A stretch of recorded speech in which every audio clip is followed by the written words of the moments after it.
simple present tense. Sebenarnya apa masalah kita dengan tenses ni? Kenapa benda ni buat kita tense sangat?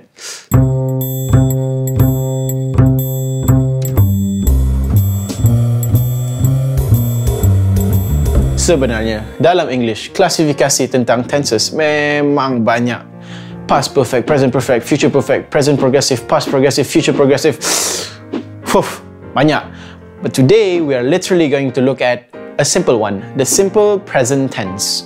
Well, nama je simple. Tapi simple present tense ni banyak kegunaan. Okey, sebenarnya dua je. Tapi senang nak ingat. Benda-benda factual, fakta ataupun habitual, habit yang selalu berlaku atau yang memang fitrahnya begitu, it is naturally like that. Susah nak tengok perubahan drastik atau yang berlaku secara tiba-tiba. Contohnya, Gunung Kinabalu is visited by thousands of people every year.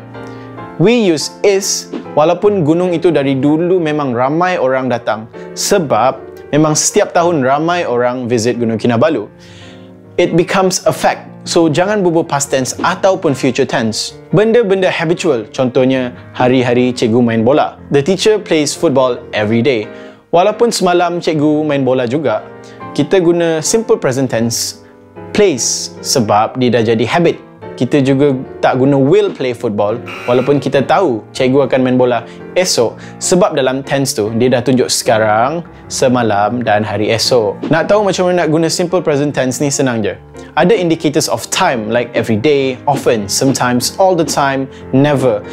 If ada indicators of time ni, kita gunalah simple present tense. Untuk recap, benda-benda yang selalu hari-hari yang takkan berubah dengan cepatnya, kita guna simple present tense. Tak perlu nak buat dia complicated. So that's actually how you use simple present tense.